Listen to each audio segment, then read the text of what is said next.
In 1973, 120 descendants of Cornelius Vanderbilt gathered for a family reunion at Vanderbilt University in Nashville, Tennessee.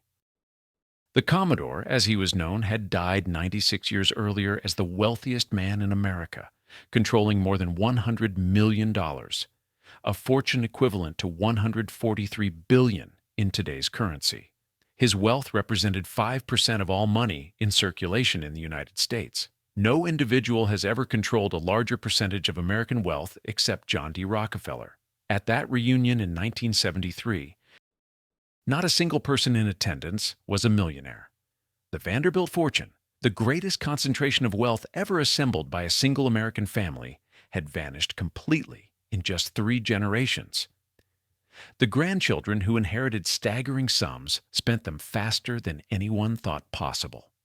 They built the most expensive houses America had ever seen, threw parties that cost millions, employed hundreds of servants, and competed to outspend each other in displays of wealth so extravagant they shocked even the Gilded Age. The Breakers, the 70-room Italian palazzo that Cornelius Vanderbilt II built in Newport, Rhode Island, became the symbol of everything that went wrong. It cost over $7 million to construct in 1895, equivalent to at least $250 million today. It required 33 indoor servants and 25 outdoor staff. The property taxes alone exceeded $83,000 annually, and it was just one of 10 Vanderbilt mansions on Fifth Avenue in Manhattan, to say nothing of the other Newport cottages, the Asheville estate, and all the rest. This is the story of how one family turned the largest fortune in American history into nothing, how they confused wealth with spending, how they built monuments to their own importance that bankrupted their descendants, and how CNN anchor Anderson Cooper, great-great-great-grandson of the Commodore, inherited almost nothing and had to build his own career from scratch. Before we dive into this incredible story of American ambition and excess, if you enjoy learning about the fascinating and often cautionary tales behind the world's most remarkable estates, consider subscribing to the channel. And let me know in the comments where you're watching from today. I love seeing how this community stretches across the globe, united by our shared curiosity about these architectural treasures and the families whose fortunes built them. Chapter 1. $100 and a Ferry Boat. Cornelius Vanderbilt was born on May 27, 1794, on Staten Island, New York. His parents were poor. His father operated a small ferry service, moving cargo and passengers between Staten Island and Manhattan. The family lived in modest circumstances that occasionally bordered on poverty. Young Cornelius dropped out of school at age 11. He had almost no formal education. He could barely write. At 16, he borrowed $100 from his mother. The terms were simple. He would plow and plant 8 acres of the family's rocky farm, and in exchange, she would give him the money to buy his first boat. That single transaction in 1810 would become the foundation of the greatest American fortune of the 19th century. Cornelius bought a small periauger, a flat-bottomed sailboat used for cargo transport. He began ferrying passengers and goods between Staten Island and Manhattan. The work was brutal. He operated the boat himself, often for 16 hours a day in all weather. He undercut competitors on price while maintaining fanatical attention to schedules and customer service. Within a year, he had paid back his mother and purchased another boat. Within 3 years, he owned a small fleet. The War of 1812 created opportunity. Vanderbilt secured contracts to supply military outposts around New York Harbor. He transported food, ammunition, and supplies to American forces. The work was dangerous and the hours punishing, but it was profitable.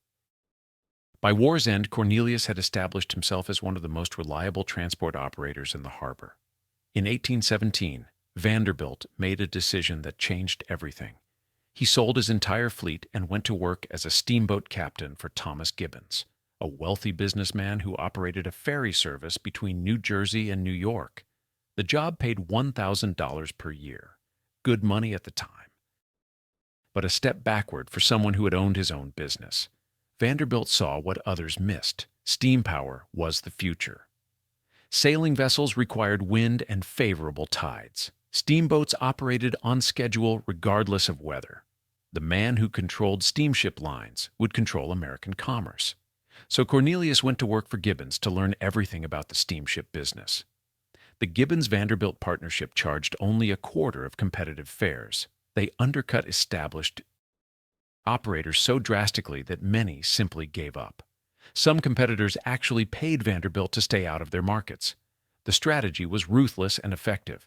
Over 11 years, from 1817 to 1829, Vanderbilt learned the steamship business while Gibbons made a fortune. In 1829, at age 35. Vanderbilt finally went into business for himself. He launched passenger and freight service on the Hudson River between New York City and Peekskill. He competed on price just as he had with Gibbons. He drove fares so low that established operators couldn't match him. When they tried to compete, he dropped prices even further until they quit. Then he raised fares to profitable levels and dominated the route. He repeated this pattern up and down the eastern seaboard. He expanded to Albany. He opened service to Long Island Sound, Providence, and Connecticut. He pioneered routes to Boston. Each time he entered a market, undercut everyone, drove out competition, then dominated the profitable routes. His competitors called him ruthless. Newspapers called him a robber baron. Vanderbilt called it business. By the 1840s, he owned 100 steamships. He employed more workers than any other private individual in America. His boats carried passengers and freight throughout the Northeast. He had created the first integrated transportation network in American history, and he was accumulating wealth at a pace that shocked even him.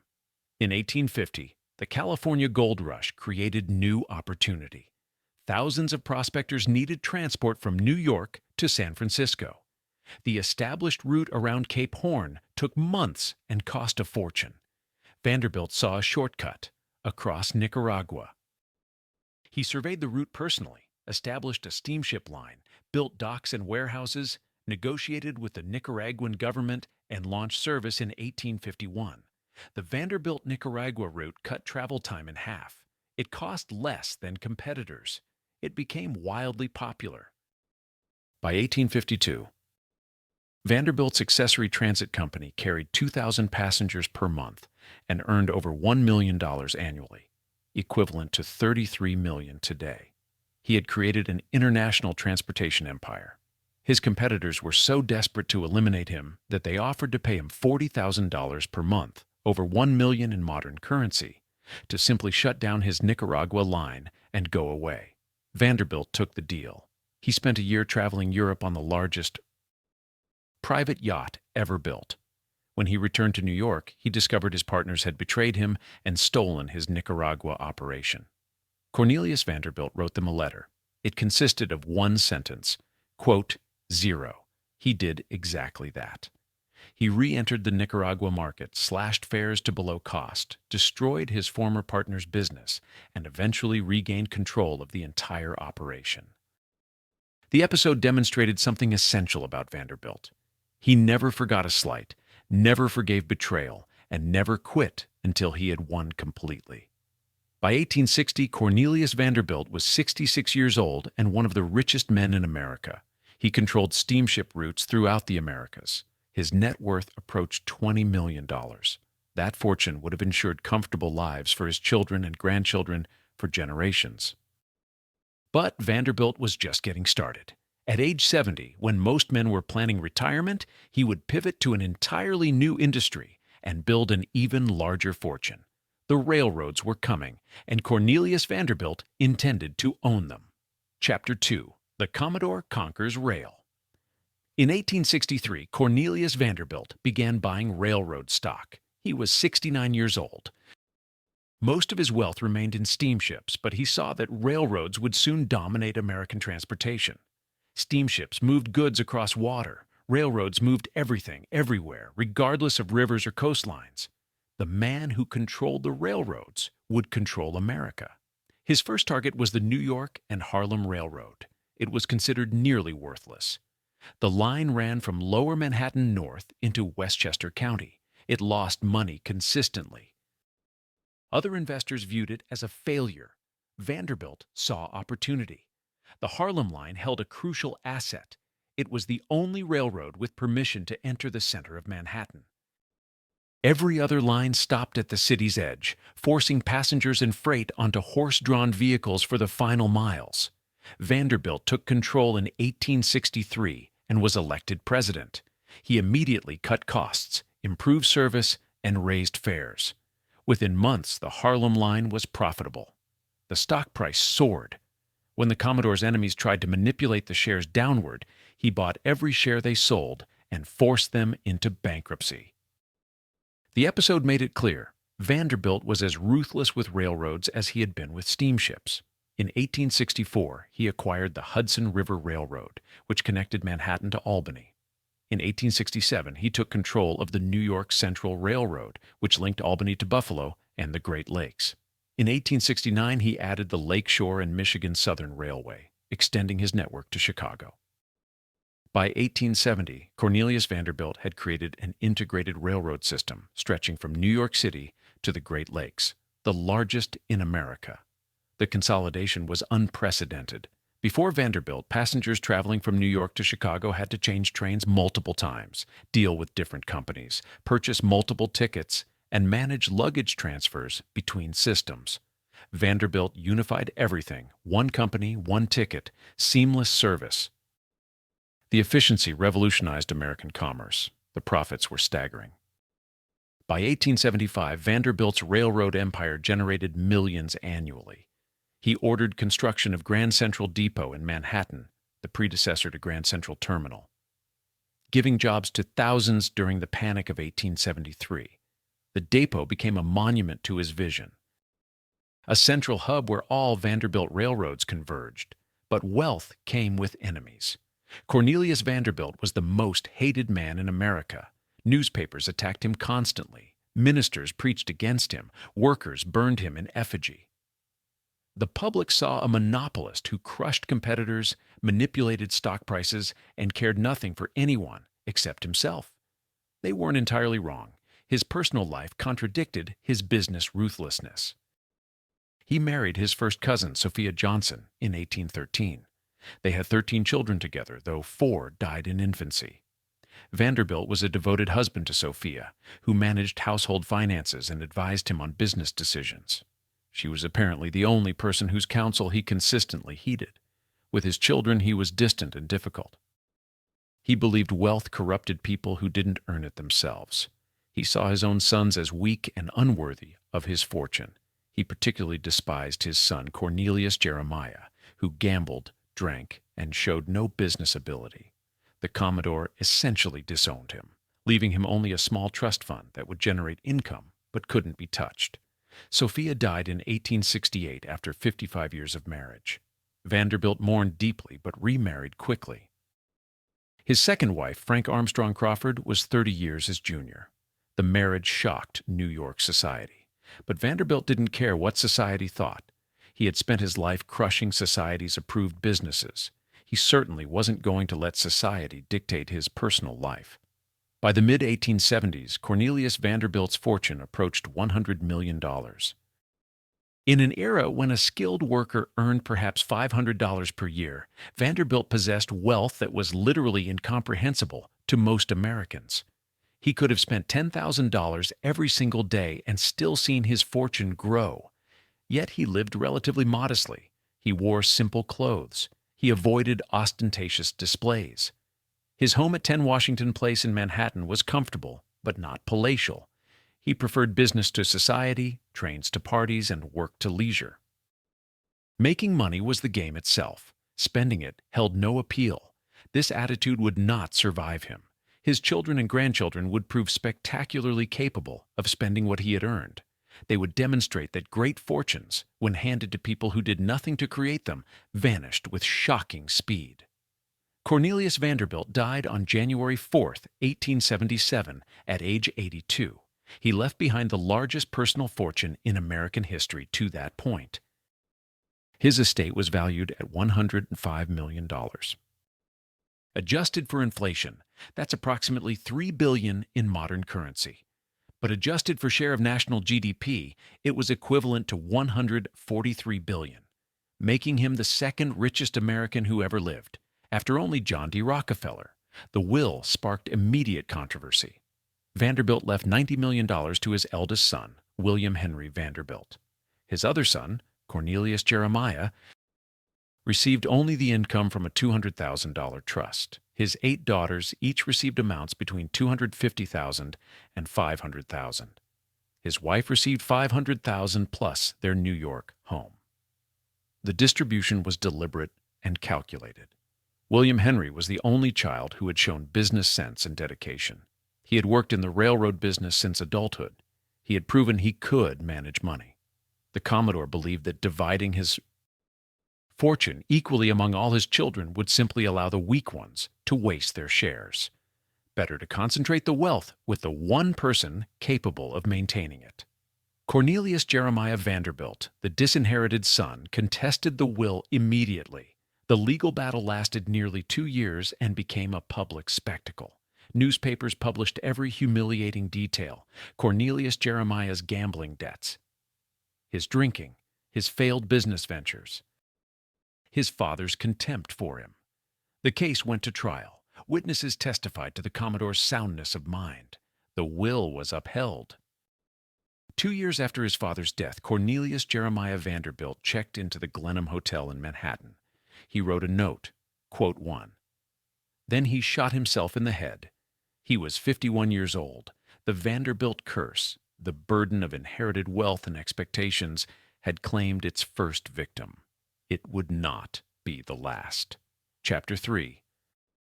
William doubles the fortune. William Henry Vanderbilt never wanted to be famous. He never sought public attention. He never enjoyed the spotlight that came with being America's richest man. When his father died and left him $90 million, William's reaction was anxiety, not joy. He knew the responsibility. He knew the scrutiny, and he knew that everyone expected him to fail. William was born on May 8, 1821, the eldest son of Cornelius and Sophia Vanderbilt. Unlike his younger brother Cornelius Jeremiah, William showed early aptitude for business. He was methodical, cautious, and obsessively detail-oriented. His father initially thought him too soft for the cutthroat world of railroads and steamships. For years, the Commodore barely acknowledged William's existence. At age 19, William was sent to manage a small farm on Staten Island that the family owned. It was meant as punishment or abandonment, a way to keep the unimpressive eldest son out of the way. But William surprised everyone. He turned the failing farm into a profitable operation. He studied agriculture, improved yields, managed finances carefully, and demonstrated business sense that even his father had to respect. Eventually, the Commodore allowed William into the railroad business. William started at the bottom, learning operations, studying finances, understanding how trains actually worked. He rose through the organization based on competence, not nepotism. By the time Cornelius died, William had been working in the railroad business for over 20 years. He understood every aspect of the operation. William Henry Vanderbilt took control of the railroad empire in 1877 at age 56. Immediately, he faced a problem his father never had to deal with: how to manage inherited wealth rather than earned wealth. The Commodore had built his fortune through ruthless competition. William would have to maintain and grow it through careful management. He proved extraordinarily capable. William expanded the railroad network, acquired new lines, improved efficiency, and increased profits. He was less flamboyant than his father, but more systematic. Where the Commodore had relied on instinct and aggression, William relied on analysis and planning. The approach worked brilliantly. Within 8 years, William Henry Vanderbilt had doubled his inheritance. By 1885, his personal fortune exceeded $200 million, over $6 billion in today's money. He was the richest man in the world. His wealth surpassed the treasuries of most nations. He controlled more assets than the United States government held in reserve. But the fortune brought William nothing but misery. His health declined under the stress. He developed heart problems. He suffered from anxiety. He hated the constant newspaper attacks, the endless requests for money, the public scrutiny of every decision. Being the richest man in America, he discovered, was a nightmare. In a revealing interview, William said, he described a neighbor who owned far less but seemed far happier. Quote 3. That last line was particularly bitter. William knew that people befriended him for his money. He knew that business associates schemed to extract favorable deals. He knew that even some family members viewed him primarily as a source of wealth. The fortune had isolated him completely. William made two crucial decisions that would determine the Vanderbilt family's future. First, he decided not to follow his father's model of leaving almost everything to one heir. He didn't want to burden any single child with the impossible responsibility he had carried. Second, he placed no restrictions on how the money could be spent. He established no trusts, created no safeguards, imposed no conditions. His children would inherit millions with complete freedom to do whatever they wanted. These decisions, made out of kindness and a desire not to repeat his father's mistakes, would prove catastrophic. Within 2 generations, the entire fortune would vanish. William Henry Vanderbilt died on December 8, 1885. At age 64, he suffered a cerebral hemorrhage while working in his home. His death shocked the nation. He had seemed invincible despite his health complaints. He left behind a fortune of $200 million and 8 adult children who would now decide what to do with the largest inheritance in American history. The will divided the bulk of the estate between his 2 eldest sons. Cornelius Vanderbilt II received $67 million in control of the New York Central Railroad. William Kissam Vanderbilt received $65 million.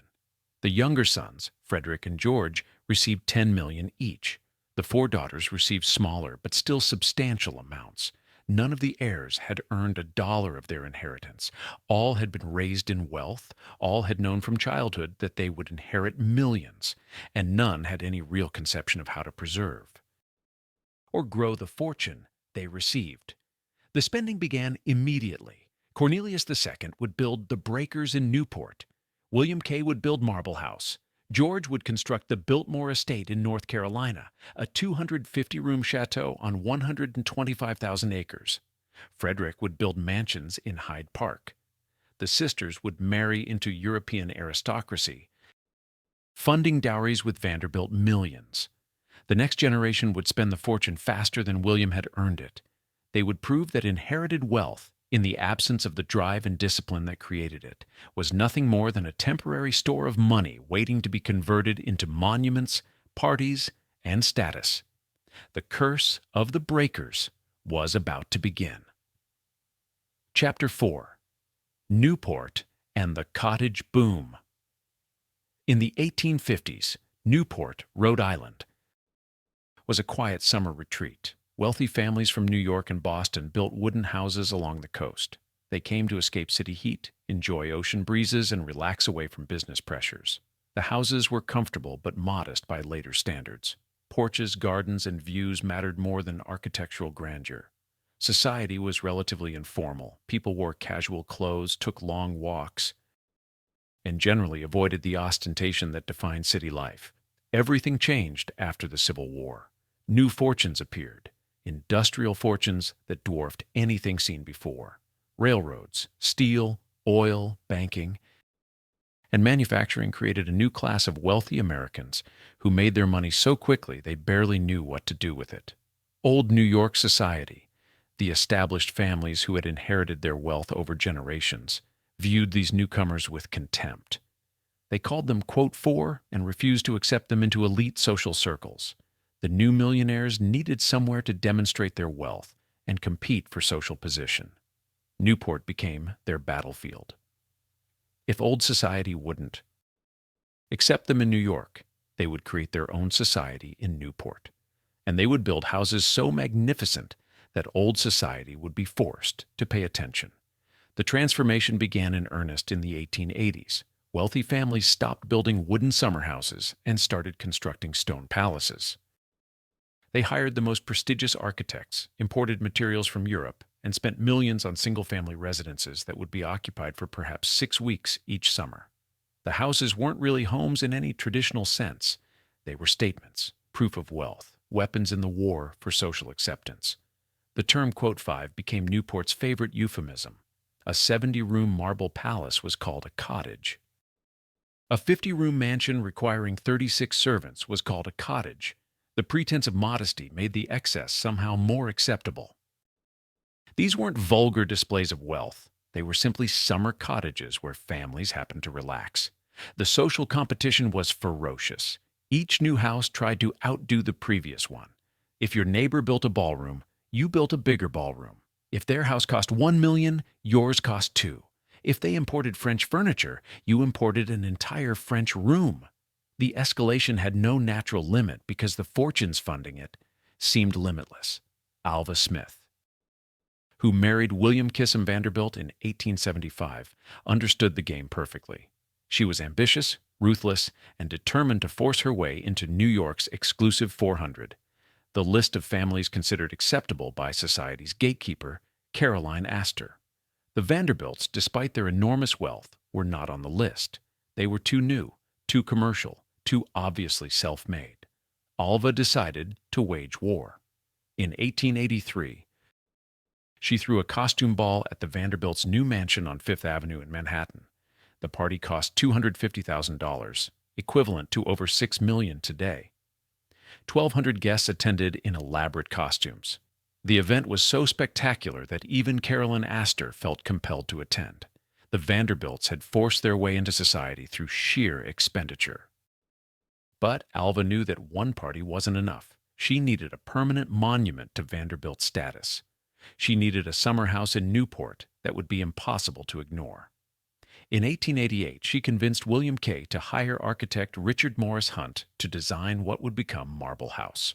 The instructions were simple. Create the most magnificent summer house in America. Cost was no object. Richard Morris Hunt was the perfect choice. He had studied at the École des Beaux-Arts in Paris, making him one of the first American architects trained in classical European design. He understood how to create buildings that looked like they belonged to aristocratic families who had owned them for centuries. His work referenced Italian Renaissance palaces, French chateaux, and classical Roman temples. It was exactly the style new American millionaires wanted. A architecture that suggested old money and inherited position, even when the money was new and the position recently purchased. Hunt designed Marble House in the Beaux-Arts style, loosely inspired by the Petit Trianon at Versailles.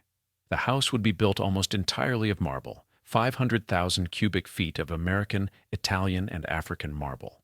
The cost would reach $11 million, with $7 million spent on marble alone. In modern currency, that's approximately $385 million for a summer house. Construction took 4 years, from 1888 to 1892. 500 workers labored on the site. Materials arrived from around the world. The house rose on Bellevue Avenue, Newport's most prestigious address. When completed, it contained 50 rooms, arranged across 4 floors. It required a permanent staff of 36 servants, butlers, maids, coachmen, groundskeepers, and footmen. The servants lived in the house or in outbuildings on the property. William K. Vanderbilt presented Marble House to Alva as her 39th birthday present in 1892. The deed was in her name, making her the outright owner. This proved fortuitous 3 years later when Alva divorced William and kept the house. She had secured her position in Newport society and maintained it even after the marriage ended. But Marble House was just the beginning. Once the Vanderbilts demonstrated what was possible, other wealthy families rushed to compete. The Astors built Beechwood. The Ulrichs built Rosecliff, a 60-room Baroque mansion costing $2,500,000. The Berwins built the Elms, a French chateau costing $1,400,000. Each house tried to surpass the previous one in luxury, scale, or innovation. The Newport season became a structured competition. Families arrived in late June. They departed after Labor Day. During those 10 weeks, they attended balls, dinner parties, concerts, horse races, yacht races, and elaborate outdoor entertainments. They changed clothes 4 or 5 times daily. Women wore different gowns for each event. Men cycled through formal wear, riding clothes, sailing attire, and evening dress. The servants worked constantly. Every meal was a production. Every party required days of preparation. The houses had to be perfect at all times because neighbors might drop by unannounced. Competition extended to gardens, carriages, horses, yachts, and jewelry. Nothing was too small to compare. Status required eternal vigilance and unlimited spending. Into this world of competitive extravagance came Cornelius Vanderbilt II, William Henry's eldest son and the primary heir to the Vanderbilt Railroad fortune. Cornelius was more reserved than his younger brother William K., more focused on business than society. But he was also the family patriarch. He had inherited the largest share of his father's fortune and control of the New York Central Railroad. His position demanded an appropriate house in Newport. In 1885, Cornelius purchased an existing property on Ochre Point for $450,000, equivalent to $15.7 million today. The house was a large Queen Anne-style cottage designed by Peabody and Stearns. It had been built in 1878 for tobacco tycoon Pierre Lorillard IV and was considered Newport's finest residence. Cornelius and his wife Alice moved in with their 7 children and spent summers there for 7 years. On November 25, 1892, disaster struck. A fire that started in the kitchen destroyed much of the house. The Vanderbilt family escaped unharmed, but the cottage was a total loss. Cornelius had to decide, rebuild the destroyed house or seize the opportunity to construct something entirely new. His decision would create the Breakers, the most expensive, most elaborate, and ultimately most burdensome summer house in American history. A house so costly to maintain that it would drain Vanderbilt finances for decades. A house that perfectly exemplified the concept of being house rich but cash poor. A monument to excess that would eventually force the family to give it away just to escape the costs. Chapter 5. Building the Breakers. After the fire destroyed his Newport cottage in 1892, Cornelius Vanderbilt II made his requirements clear. The new house must be absolutely fireproof. No wood construction. No wooden beams or joists, nothing that could burn. He had lost one house to fire. He would not lose another. He retained Richard Morris Hunt, the same architect who had designed Marble House for his brother William K. Hunt was at the peak of his career, recognized as America's foremost architect of palatial residences. He had designed the base of the Statue of Liberty, the facade of the Metropolitan Museum of Art, and mansions for half the wealthy families in New York. For the Breakers, he would create his masterpiece. Hunt designed the house in the Italian Renaissance style, inspired by the 16th century palazzos of Genoa and Turin. He referenced Peter Paul Rubens's book Palazzi di Genova for ornamental details. The structure would be steel trusses and masonry arches on limestone walls, not a wooden beam anywhere in the primary structure. Even the boiler would be housed underground in a separate building, connected to the main house by a tunnel to eliminate any fire risk to the residents. Construction began in 1893 and would take only 2 years, an extraordinarily short time for a project of this scale. But Cornelius Vanderbilt was determined to have the house ready for the summer season of 1895, and he had unlimited money to ensure that deadline was met. At the peak of construction, over 2,000 workers labored on the site simultaneously. The workforce came from around the world. Italian stonecutters shaped the Indiana limestone and imported Italian marble. French craftsmen built entire rooms in Paris, then disassembled and shipped them to Newport for reassembly. Austrian sculptor Karl Bitter created the relief sculptures throughout the house. Boston architect Ogden Codman Jr. designed the family quarters. The Parisian firm of Allard & Sons created the interiors for the main rooms, importing materials from across Europe. The house rose 4 stories above its basements on a footprint covering approximately 1 acre. The dimensions were staggering, 138,300 square feet in total, with 62,482 square feet of living space. 70 rooms included 33 for family and guests, 37 for servants.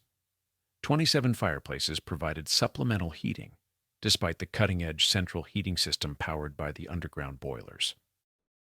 The entrance from Ochre Point Avenue featured Baroque wrought iron gates 30 feet high, manufactured by the William H. Jackson Company of New York.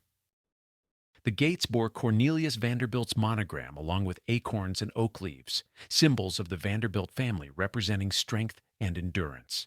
A 12-foot limestone and iron fence enclosed the 14-acre property on all sides except the ocean. The Great Hall towered 50 feet from floor to ceiling.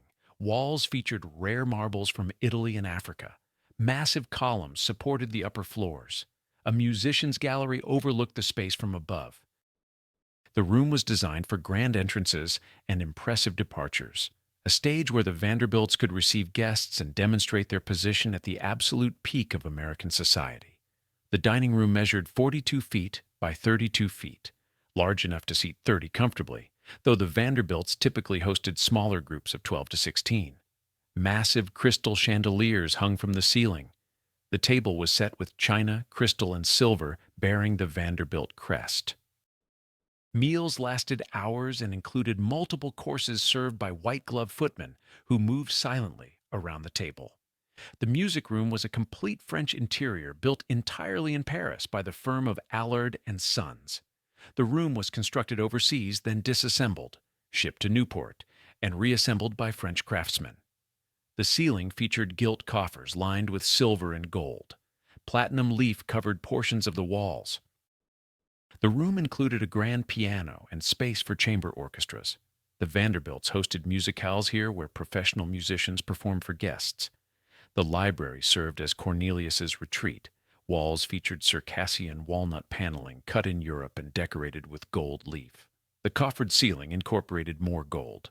The fireplace had been acquired from a 16th century French chateau, Chateau d'Arnay-le-Duc, and installed intact. Walls above the wainscoting featured panels of gold-embossed Spanish leather. This was where Cornelius conducted business, read, and escaped from the social obligations that exhausted him. The morning room faced east to capture sunrise. Allard and Sons designed this space in France with platinum leaf wall panels adorned with muses from Greek mythology.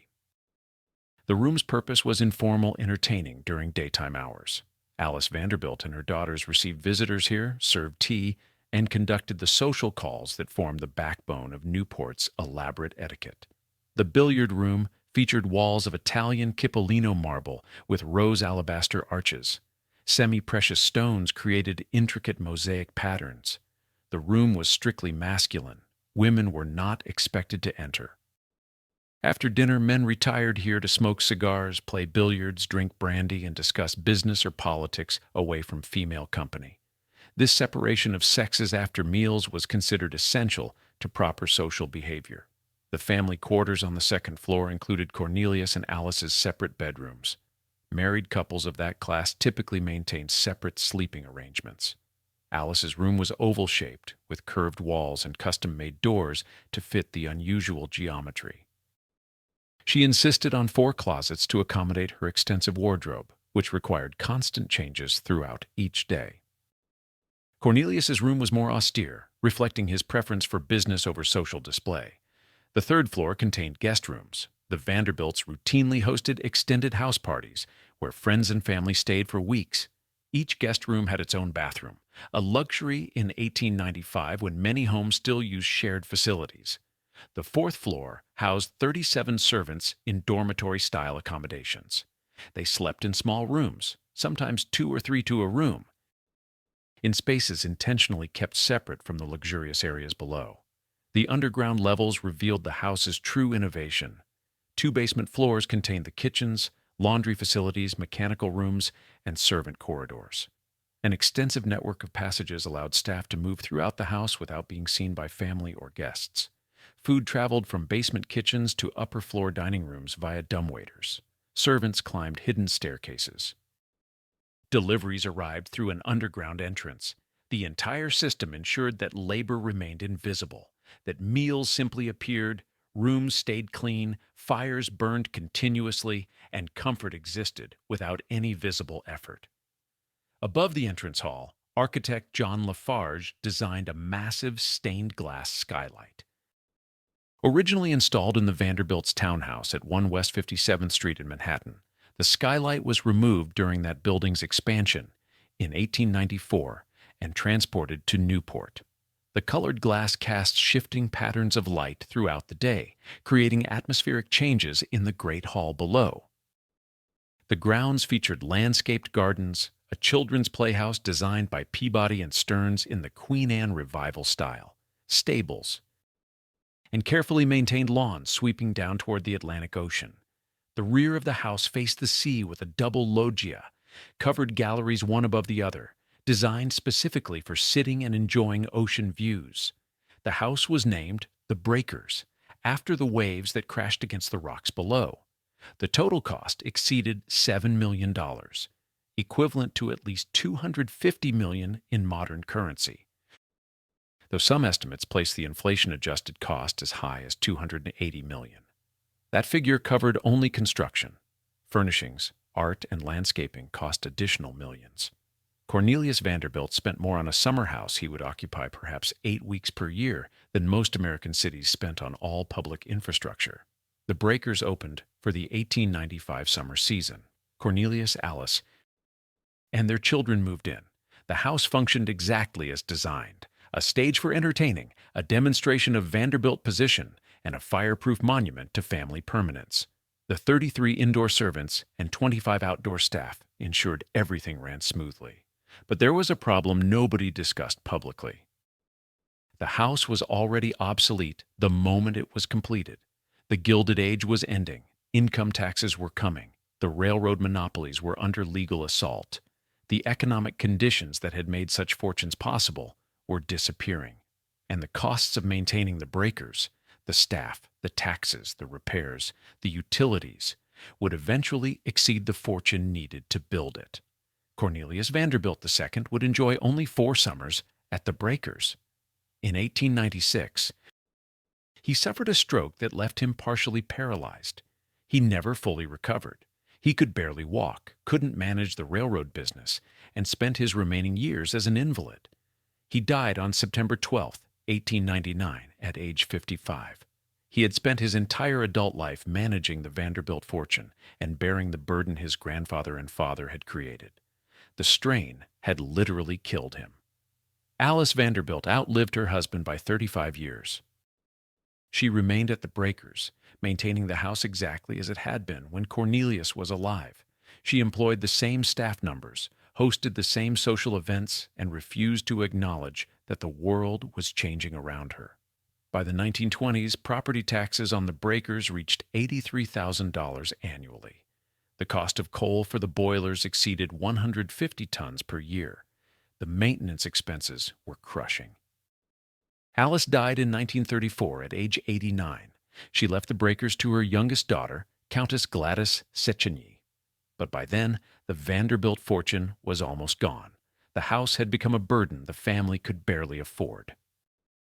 The curse of the Breakers was in full effect.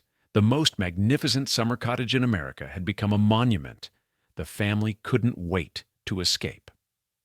Chapter 6. The Cost of Opulence. Living at the Breakers was extraordinarily expensive. The house required constant attention from a small army of workers whose wages, housing, food, and management consumed thousands of dollars monthly. This was in addition to property taxes, utility costs, maintenance, insurance, and all the other expenses of operating a 70-room mansion. The indoor staff of 33 included butlers, footmen, maids, cooks, kitchen help, and personal attendants. The butler commanded the household, overseeing all staff and ensuring everything functioned perfectly. Under him worked 2 or 3 footmen who served meals, answered doors, and assisted with entertaining. 6 to 8 maids cleaned the 70 rooms, changed linens, maintained family wardrobes, and provided personal service to Alice and her daughters. The kitchen staff included a head chef, sous chefs, kitchen maids, and scullery workers.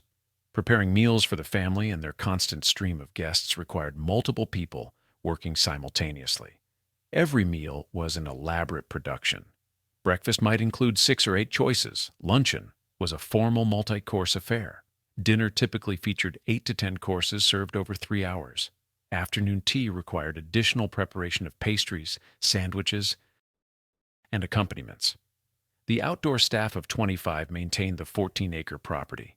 Head gardeners supervised teams who kept lawns perfect, flower beds blooming continuously, and trees pruned to exact specifications.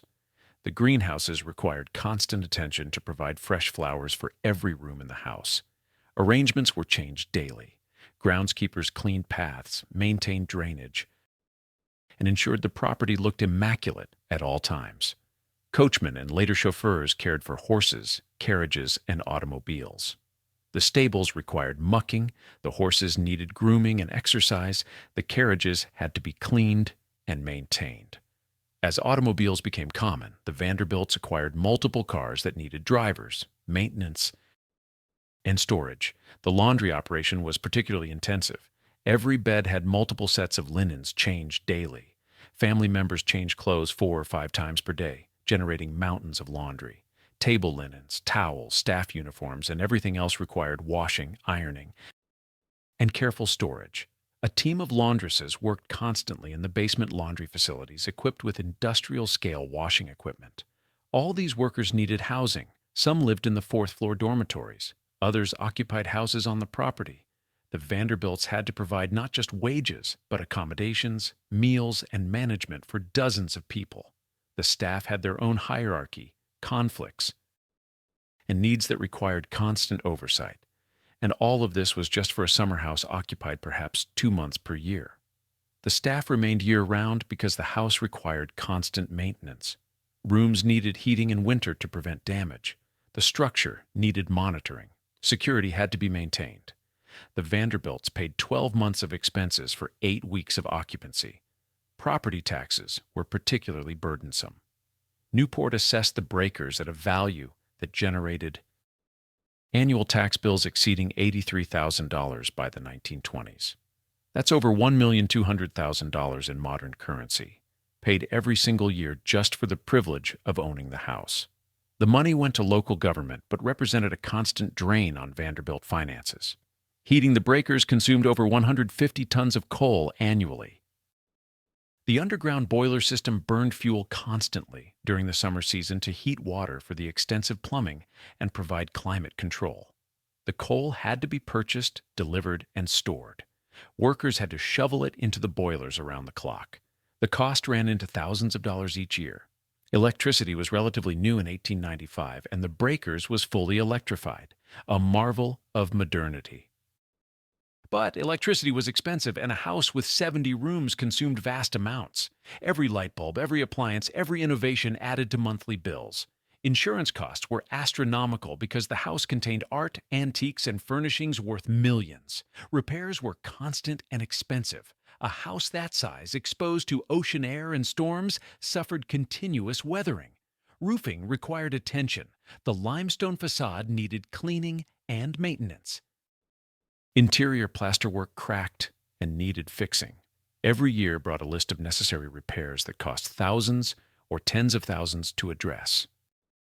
The true curse of the Breakers wasn't the construction cost, which Cornelius could afford, but the perpetual operating expenses. The house was like owning a ship. It required constant maintenance, generated continuous costs, and never stopped demanding money. For a family living off inherited wealth rather than generating new income, these ongoing expenses were devastating. Alice Vanderbilt paid the costs for decades through the force of her will and the remnants of her fortune. But every year, more of the Vanderbilt wealth went to maintaining a house rather than generating returns. Every year, the burden grew heavier as the family fortune shrank. By the 1940s, the situation had become unsustainable. The problem extended beyond the Breakers. The Vanderbilts owned multiple mansions, each generating similar expenses. In Manhattan, the family maintained several houses on Fifth Avenue. Each required staff, taxes, utilities, and repairs.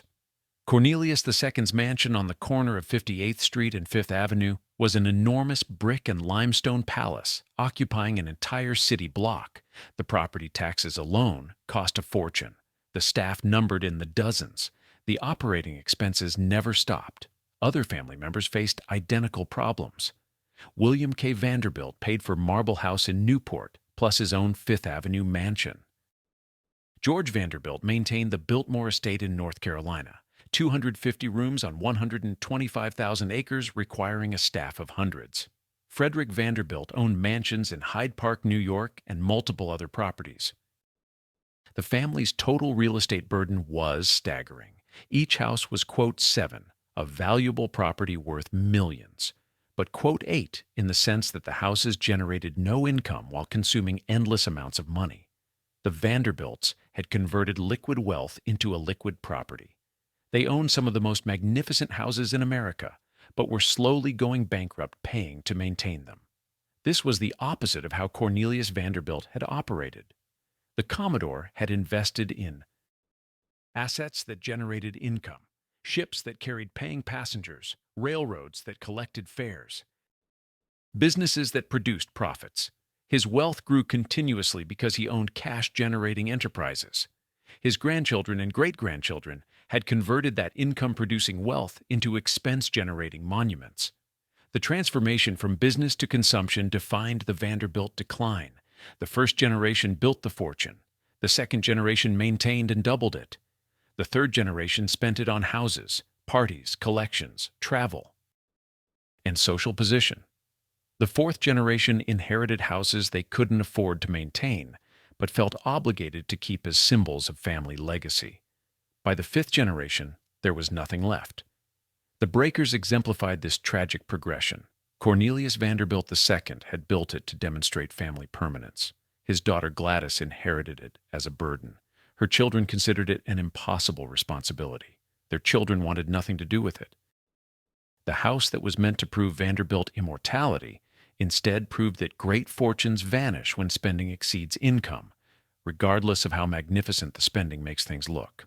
By the 1940s, the Vanderbilt family was secretly planning how to escape from the Breakers without admitting they could no longer afford to maintain it. The summer cottage that cost $7 million to build had become a trap from which there was no dignified exit. Chapter 7. The Brothers and Their Monuments. While Cornelius Vanderbilt II poured $7 million into the Breakers, his brothers were engaged in their own monument building. Each seemed determined to prove that Vanderbilt money could purchase immortality through architecture. Each constructed estates that were individually remarkable and collectively ruinous. William Kissam Vanderbilt, the brother who had received $65 million in his father's will, built Marble House for his wife Alva in 1892. The $11 million palace on Bellevue Avenue in Newport was even more expensive per square foot than the Breakers. $7 million of the cost went to purchasing and installing 500,000 cubic feet of marble from America, Italy, and Africa. But William K's spending extended far beyond Newport. He maintained a massive mansion on Fifth Avenue in Manhattan. He built Idlehour, a colossal country estate on Long Island. He owned a racing yacht that cost over $500,000. He collected art, buying old masters and contemporary works at prices that shocked even other wealthy collectors. He bred thoroughbred racehorses at stud farms in Kentucky and France. After divorcing Alva in 1895, William K. married Anne Harriman Sands Rutherford and essentially retired from business to focus on leisure. He handed management of the New York Central Railroad to an outside firm and devoted himself to travel, art collecting, yacht racing, and horse breeding. In 1903, he formally relinquished active involvement in the railroad business his grandfather had built. The decision was significant. For the first time, no Vanderbilt directly managed the core family business. William K's philosophy of wealth was the polar opposite of his grandfather's. Where the Commodore had lived modestly and reinvested profits, William K spent lavishly and never worried about generating income. He later described his inheritance as a handicap to happiness, and complained that wealth had given him nothing but anxiety and isolation. Yet he continued spending millions on houses he rarely occupied, collections he barely examined, and competitions that meant nothing beyond social one-upmanship. George Washington Vanderbilt II, the youngest brother, chose a different path but reached the same destination. George was scholarly, intellectual, and uninterested in society or business. He collected books rather than attending parties. He studied architecture and landscape design rather than managing railroads. He was, by all accounts, the most cultured and least business-minded of William Henry's children. George's monument was the Biltmore Estate in Asheville, North Carolina. Beginning in 1888, he assembled 125,000 acres in the Blue Ridge Mountains. He hired architect Richard Morris Hunt to design a French Renaissance chateau modeled on the Loire Valley castles. The house would contain 250 rooms spread across 4 acres of floor space. Construction took 6 years and required hundreds of workers.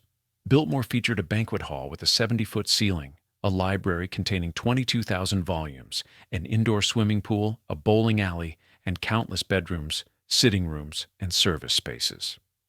The property included farms, dairies, forests, a village for workers, and a forestry school. Frederick Law Olmsted designed the grounds, creating what was essentially a private national park. The costs were astronomical. George spent over $6 million on construction and another $3 million on land acquisition and landscaping. In modern currency, that's over $270 million. And unlike his brother's Newport cottages, which at least had some social utility, Biltmore was simply George's private home.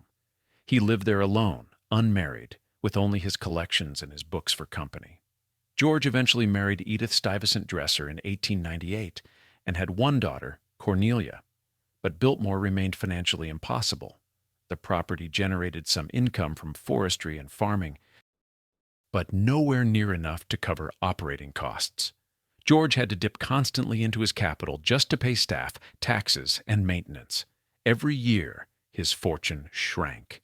Every year, Biltmore consumed more of his inheritance. Frederick Vanderbilt, the third brother, built a 54-room mansion on 600 acres in Hyde Park. New York. The Beaux-Arts estate cost $650,000 when completed in 1898, modest compared to his brothers but still enormous. Frederick also maintained apartments in Manhattan and Newport. His spending was less flamboyant than William K's or George's. But it was constant and substantial. What united all the brothers was their complete failure to generate new wealth. None of them built businesses. None invested aggressively. None created anything that might replace what they spent.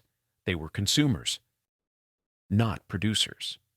Their grandfather had transformed $100 into $100 million through relentless work. They transformed their inherited millions into increasingly expensive property, while their capital slowly vanished. The sisters faced different challenges, but similar outcomes. All 4 married wealthy men, but Gilded Age marriages came with enormous social obligations. They were expected to maintain multiple residences, entertain constantly, dress impeccably, and generally spend at a rate that demonstrated their husband's success. Several daughters married into European aristocracy, funding their new positions with dowries drawn from Vanderbilt capital. Gertrude Vanderbilt, Cornelius II's daughter, married Harry Payne Whitney of the Whitney fortune. She became a sculptor and art patron, eventually founding the Whitney Museum of American Art in New York. Gertrude's artistic career was admirable, but it didn't generate income that replaced what she spent on maintaining her lifestyle and supporting other artists. Consuelo Vanderbilt, William K. and Alva's daughter, was essentially sold to the Duke of Marlborough in 1895. The marriage was arranged by her mother Alva, who wanted a title in the family. William K. provided a dowry of $2.5 million, equivalent to $75 million today, plus a settlement of $100,000 annually. Consuelo hated the arrangement, later divorced the Duke, and wrote a memoir describing how she had been forced into the marriage against her will. But by then, the millions were gone. The pattern was clear. The Vanderbilt fortune was being systematically converted from liquid capital into illiquid property and irrecoverable spending. The grandchildren of the Commodore were demonstrating that great fortunes, no matter how large, could be spent through if the heirs lacked the discipline and drive that had created the wealth in the first place. By 1900, just 15 years after William Henry Vanderbilt's death, warning signs were everywhere. The brothers owned magnificent houses but had no income-generating businesses. They employed thousands of servants but produced no goods or services. They entertained lavishly but created no lasting enterprises. They were living off capital, watching it shrink, and hoping it would somehow last forever. It would not last even another generation. The financial mechanisms that had made the Vanderbilt fortune possible, railroad monopolies, lack of income tax, absence of labor regulations, were disappearing. The conditions needed to maintain that fortune, active business management, careful capital preservation, income generation, were absent. The monuments the brothers built would outlast their fortunes, The Breakers, Marble House, Biltmore, and all the rest would endure while the money that built them vanished completely. Chapter 8. The social performance Newport in the 1890s was theater, and everyone knew their role. The Vanderbilts and their peers weren't simply living in their mansions. They were performing wealth. Every detail was choreographed, every appearance calculated, every interaction measured against rigid standards of acceptable behavior. The performance consumed as much money as the houses themselves. The Newport season ran from late June through early September. Families arrived aboard private railway cars. The Vanderbilts owned several luxurious cars fitted with bedrooms, dining rooms, and sitting areas. Servants traveled ahead to open houses, air rooms, and prepare for the family's arrival. The transition from winter residences in New York or southern estates required weeks of coordination. Once established in Newport, families followed a grueling social schedule. The day began with breakfast in bed for ladies, though gentlemen often rose earlier. By mid-morning, women made and received social calls, brief visits to other households that maintained social networks and communicated subtle hierarchies of status. These calls followed Byzantine rules. You left cards, you stayed exactly 15 minutes, you wore specific attire, you observed strict protocols about who could visit whom and when. Luncheon was typically informal, at least by Newport standards. The family might eat together, often with a few guests, but even informal meant multiple courses. Proper place settings, servants attending, and appropriate dress. The afternoon brought more social activities: tennis, sailing, walking along the cliff walk, or driving in carriages to show off horses and vehicles. The evening was when Newport truly came alive. Families changed into elaborate formal wear for dinner, which began at 8 or 9 and lasted until midnight. 8 to 10 courses were standard: soup, fish, entree, sorbet to cleanse the palate, roast, salad, dessert, fruit, coffee. Between courses, servants cleared plates, brought new wines, and ensured everything proceeded smoothly. Conversation was carefully monitored. Discussing business at dinner was considered vulgar. After dinner, the evening continued with entertainments. The Breakers hosted musicales where professional orchestras or famous soloists performed. Other houses featured theatrical productions, tableaux vivants where guests posed in historical or mythological scenes, or elaborate treasure hunts through mansion rooms. Balls lasting until dawn were common. The Vanderbilts thought nothing of entertaining 100 or 200 guests at a single event. The clothing requirements were staggering. Women changed 4 or 5 times daily. Morning dress, afternoon dress for social calls, tea gown for late afternoon, dinner dress, and ball gown if evening entertainment followed dinner. Each outfit required appropriate jewelry, shoes, gloves, and accessories. Hair had to be styled appropriately for each change. The logistics required ladies' maids working constantly. Men's wardrobes were equally demanding: morning coats, riding clothes, yachting attire, tennis whites, formal evening dress. The specific clothing for each activity wasn't optional. Appearing inappropriately dressed was a serious social error that could damage reputation. Maintaining these wardrobes required valets who cleaned, pressed, repaired, and organized everything.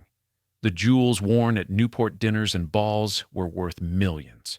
Women displayed diamond necklaces, tiaras, bracelets, and brooches that could have funded small towns. Men wore jeweled cufflinks, watch chains, and shirt studs. The competition was explicit. Who had the largest diamonds, the rarest pearls, the most elaborate emerald settings? Jewelry wasn't hidden. It was weaponized status. Mrs. Stuyvesant Fish, one of Newport's most prominent hostesses, became famous for hosting dinner parties that cost $10,000, equivalent to $300,000 today, for a single evening. The menus were preposterous. One dinner featured an entire course consisting solely of different preparations of eggs. Another served lobster in 9 different ways. The excess was the point. Showing restraint would suggest you couldn't afford more. Alva Vanderbilt Belmont, she remarried after divorcing William K., hosted rallies for women's suffrage at Marble House's Chinese tea house. But even her progressive politics came wrapped in staggering expense. The tea house, built in 1914, was an elaborate structure on the cliff overlooking the Atlantic. Alva spent hundreds of thousands on a building used perhaps a dozen times per summer. The balls were legendary. Rosecliff hosted the Bal Blanc in 1904, where Mrs. Ulrichs insisted everything be white. White dresses, powdered hair, white flowers, white lights, even white swans floating in a fountain. The event cost the modern equivalent of $2 million. Harry Lair, a professional party planner and social entertainer, stage-managed the evening with theatrical precision. Guests competed to have the most spectacular white costume. The performances extended beyond parties. Families competed over horses, with some maintaining stables of 20 or 30 thoroughbreds, plus additional carriage horses. The Vanderbilts kept multiple carriages: landaus, victorias, phaetons, broughams, each for specific purposes and times of day. After automobiles arrived, the competition shifted to who owned the newest, fastest, most expensive cars. Yachts became floating symbols of wealth. William K. Vanderbilt owned the Valiant, a steam yacht that required a crew of 35 and cost over $500,000. Races and cruises became social events where the rich competed to determine whose yacht was fastest or most luxurious. The operating costs alone, crew salaries, fuel, maintenance, docking fees, ran into hundreds of thousands annually. Children were part of the performance. They had to be dressed appropriately, taught proper manners, presented correctly at social functions. The Vanderbilt children had their own cottage at the Breakers, a two-story playhouse with working fireplace and miniature furniture. This quote 11 was larger than most American homes. It demonstrated that even Vanderbilt children lived more luxuriously than adult members of the middle class. The cost of maintaining these performances was crushing. Everything required money: the wardrobes, the jewels, the parties, the servants to coordinate everything. The constant parade of consumption needed to prove you belonged at the top of the social hierarchy. Families spent hundreds of thousands annually just to maintain their social position, separate from the cost of maintaining their houses. And crucially, none of this generated income. Every dollar spent on parties, clothes, jewels, yachts, or entertainment was gone forever. Unlike business investments that might produce returns, social spending produced only temporary status and the need to spend more next year to maintain that status. The Vanderbilts and their peers were trapped in a consumption race with no finish line and no winners, only those who ran out of money first. By the early 20th century, the performance was becoming unsustainable for many families. The costs kept rising while the fortunes funding them stopped growing. Income taxes appeared in 1913, immediately reducing disposable wealth. The First World War disrupted social patterns. The Roaring Twenties brought new money that competed with old money. The Great Depression devastated even wealthy families. But in the 1890s and early 1900s, when the Breakers was built and the Newport social season reached its peak, nobody worried about sustainability. The Vanderbilts believed their fortune would last forever. They spent accordingly. The performance continued. The bills accumulated, and the capital that might have secured their descendants' future vanished into an endless parade of parties, clothes, and social competitions that meant everything at the time and nothing a few decades later. Chapter 9. The Railroad Empire Crumbles. While the Vanderbilt grandchildren built houses and entertained in Newport, the source of their wealth was collapsing. The New York Central Railroad, the core asset that had generated Cornelius and William Henry's fortunes, faced challenges that would eventually destroy its value and eliminate the income that sustained the family. The problems began with government regulation. For decades, Cornelius Vanderbilt had operated railroads as private monopolies answerable to no one. He set rates, crushed competitors, manipulated stock prices, and generally did whatever maximized profits. This approach worked brilliantly until society decided it wouldn't tolerate monopolies anymore. The Interstate Commerce Act of 1887 created the first federal oversight of railroads. The act prohibited unfair rate discrimination, required published schedules, and gave the government power to investigate complaints. It was weak initially, but it established the principle that railroads served the public interest and could be regulated. The Sherman Antitrust Act of 1890 attempted to limit monopolies directly. While primarily aimed at industrial trusts like Standard Oil, the law applied to railroads as well. The Vanderbilts couldn't simply crush competitors anymore. They had to compete on actual service and efficiency rather than raw market power. Worse, new technology was emerging that threatened railroad dominance. Automobiles appeared in the early 1900s, initially as expensive toys for the rich. By the 1920s, mass production made cars affordable for middle-class families. People who once took trains now drove. The Vanderbilt's passenger traffic began declining. Trucks challenged freight dominance. For local and medium-distance transport, trucks offered flexibility that railroads couldn't match. They went door to door, operated on flexible schedules, and didn't require the massive infrastructure of rail lines. As roads improved throughout the 1920s and 30s, trucks captured increasing market share. Buses undermined intercity passenger service. Companies like Greyhound offered cheap long-distance travel that attracted price-conscious travelers who might once have taken trains. The service wasn't as comfortable as passenger rail, but it was far less expensive and often faster for certain routes. Air travel would eventually destroy long-distance passenger rail completely, but that came later. In the 19-teens and 20s, the primary threats were automobiles, trucks, buses, and government regulation, all of which reduced railroad profitability. The Vanderbilts' response was catastrophic. They did nothing. William Kissam Vanderbilt had handed railroad management to outside executives in 1903. Those managers cared more about short-term profits and executive compensation than long-term competitive positioning. They paid themselves handsomely while letting the railroad infrastructure deteriorate. Capital investment declined. Track maintenance was deferred. Stations became shabby. Rolling stock aged without replacement. Service quality deteriorated. Passengers noticed and took other transportation when possible.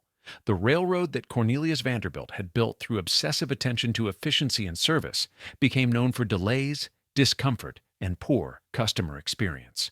Labor relations were poisonous. Railroad workers unionized and demanded better wages, shorter hours, and improved working conditions. The Vanderbilt management resisted, leading to strikes that disrupted service and damaged the company's reputation. The family that had built its fortune by paying workers as little as possible now discovered that strategy had created enemies and instability. Financial manipulation made everything worse.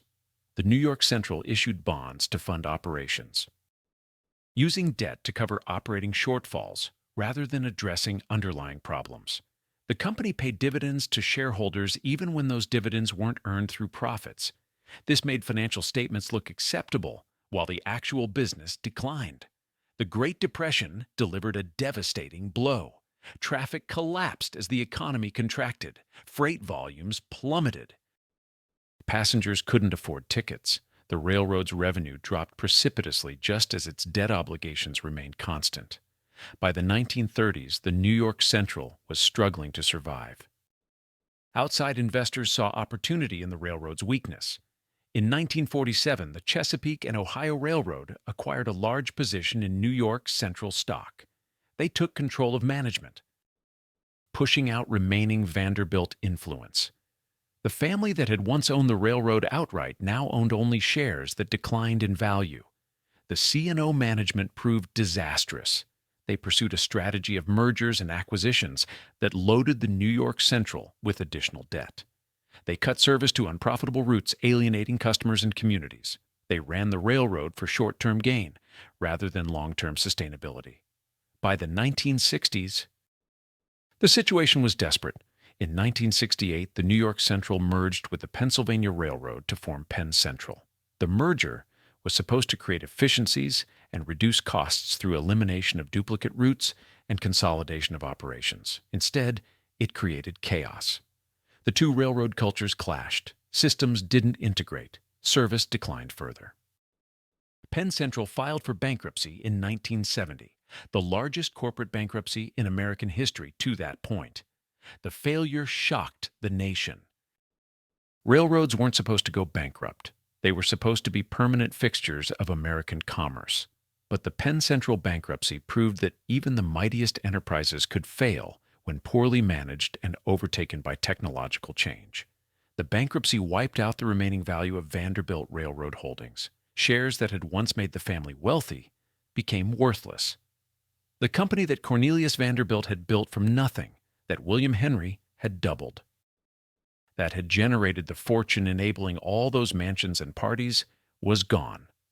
For the Vanderbilt descendants, the railroad's collapse meant income stopped. The family had been living off dividends and stock appreciation. When the railroad failed, that income disappeared. They still owned mansions, but mansions don't pay dividends. They owned jewelry and art, but selling those assets announced financial distress. They faced a crisis. Their expenses remained high while their income vanished. The contrast with families who had diversified was stark. The Rockefellers spread their wealth across multiple industries and established trusts that protected capital across generations. The Mellons maintained control of banks and diversified holdings. The DuPonts remained involved in chemical company management. These families preserved wealth because they understood that business required active management and diversification protected against any single industry's decline. The Vanderbilts had done the opposite. They concentrated wealth in one industry, railroads, then stopped managing that industry. They spent capital faster than businesses could generate income. They treated inherited wealth as permanent rather than precarious. They believed their fortune was too large to disappear. They were wrong. By 1973, when 120 Vanderbilt descendants gathered at Vanderbilt University, the railroad fortune was gone. The mansions were being sold or given away because nobody could afford to maintain them. The social position that had seemed permanent had evaporated. Not a single person at that reunion was a millionaire. The railroad empire that Cornelius Vanderbilt built over 30 years collapsed over 50. The fortune that seemed infinite proved shockingly fragile. And the grandchildren who had spent millions building monuments to family permanence discovered those monuments didn't pay property taxes, utility bills, or staff salaries. The curse of the Breakers and all the other houses was complete. They survived while the fortune that built them vanished entirely. Chapter 10. House Rich, Cash Poor. By the 1920s, an uncomfortable truth was becoming apparent to Vanderbilt descendants. They owned some of the most expensive houses in America, but barely had enough cash to maintain them. They were house rich, but cash poor. Trapped in properties that consumed money faster than they could generate it. The mathematics were brutal. Consider the Breakers alone. Property taxes reached $83,000 annually by the mid-1920s, equivalent to over $1,200,000 in modern currency. The coal bill ran $30,000 per year, just to heat the house for 2 months. Staff salaries, even at the exploitative wages of the era, totaled over $50,000 annually. Insurance, repairs, utilities, grounds maintenance, and everything else added tens of thousands more. The total cost of operating. The Breakers for 2 months of summer occupancy exceeded $200,000 per year in 1920s money. Adjusted for inflation, that's approximately $3 million today. This was just for one house. The Vanderbilts owned multiple properties, each generating similar expenses. Alice Vanderbilt paid these costs for decades through sheer determination and the remnants of her fortune. But every year, her capital shrank. She wasn't earning money, she was spending it. The interest and dividends from her remaining investments barely covered expenses. She had to liquidate assets constantly just to keep the houses running. The same pattern played out across the family. Every Vanderbilt descendant who inherited a mansion discovered it was a burden, not an asset. The houses were worth millions on paper, but they couldn't be easily sold. There weren't many buyers for 70-room palaces, and selling would be admitting defeat, abandoning the family legacy, acknowledging that the Vanderbilt era had ended. So families held on, watching their fortunes drain away to maintain buildings that served no practical purpose. They couldn't rent the houses. That would be humiliating and wouldn't generate enough to cover costs anyway. They couldn't convert them to other uses easily. They could only pay the bills and hope circumstances improved somehow. The problem extended beyond individual properties to the family's overall financial strategy. The Vanderbilts had never established proper trusts or wealth preservation structures. John Jacob Astor, who built his fortune in real estate, had created a 50-50 trust that split income between present and future generations. This forced each generation to preserve capital for the next, while still providing comfortable living. Cornelius Vanderbilt could have done the same. He could have established irrevocable trusts, restricted spending, required business management, and ensured the fortune lasted indefinitely. Instead, he left his money to William Henry with no restrictions. William, having suffered under his father's control, left his sons completely free to do whatever they wanted with their inheritance. This freedom proved disastrous. Each generation consumed capital, assuming their children would have enough. Nobody maintained businesses or generated new wealth. Nobody diversified investments properly. Nobody acted as stewards preserving wealth across generations. Each person treated their inheritance as theirs alone, to spend as they pleased with no obligation to the future. The lack of financial education made everything worse. Vanderbilt heirs grew up knowing they would inherit millions. They never learned to work, budget, invest, or generate income. Why would they? They already had more money than they could spend, or so they thought. The reality that large fortunes can vanish quickly never occurred to them until it was too late. Reginald Claypool Vanderbilt exemplified the problem.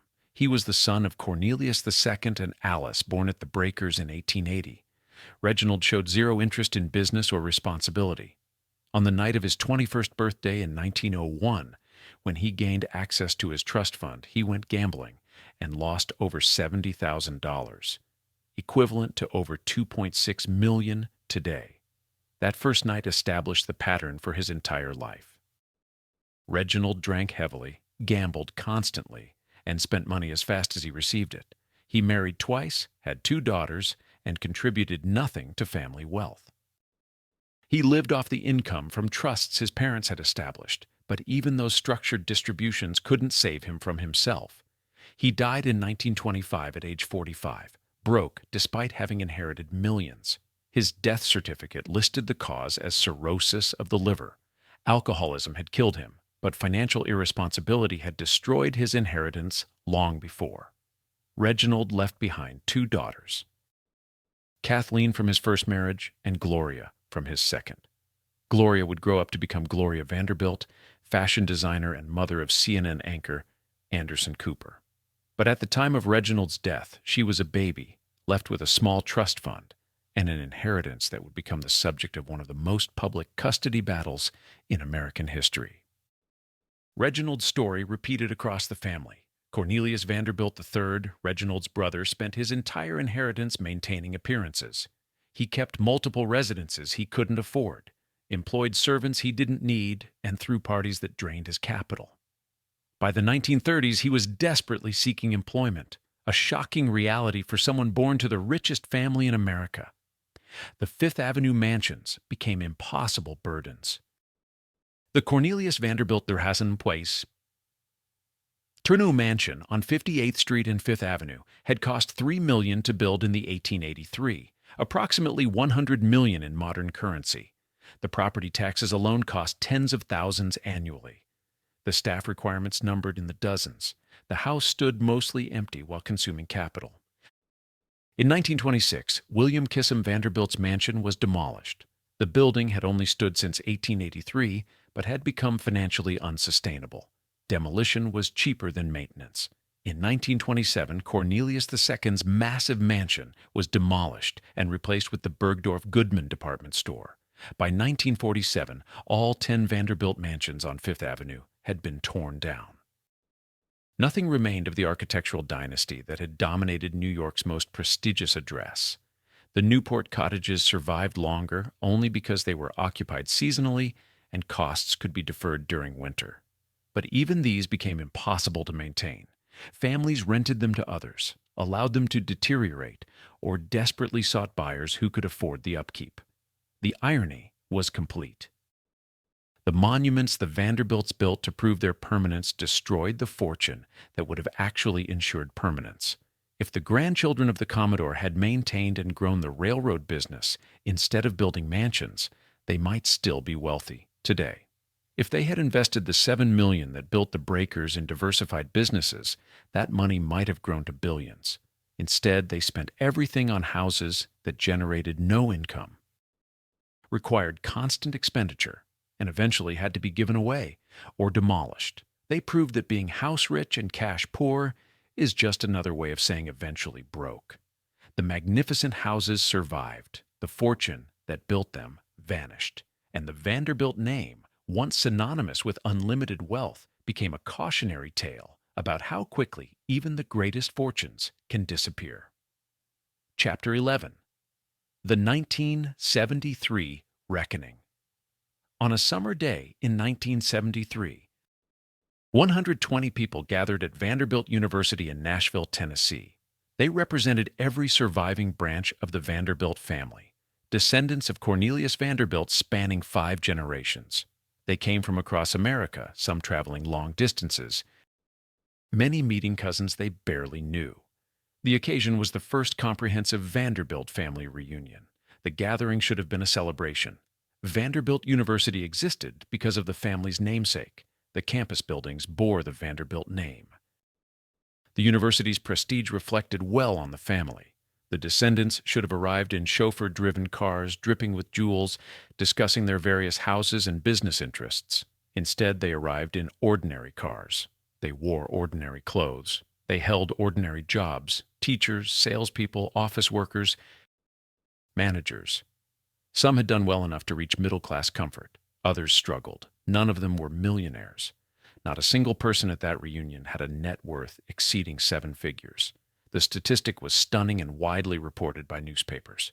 120 descendants of the richest man in American history meeting 96 years after his death. And not one was a millionaire.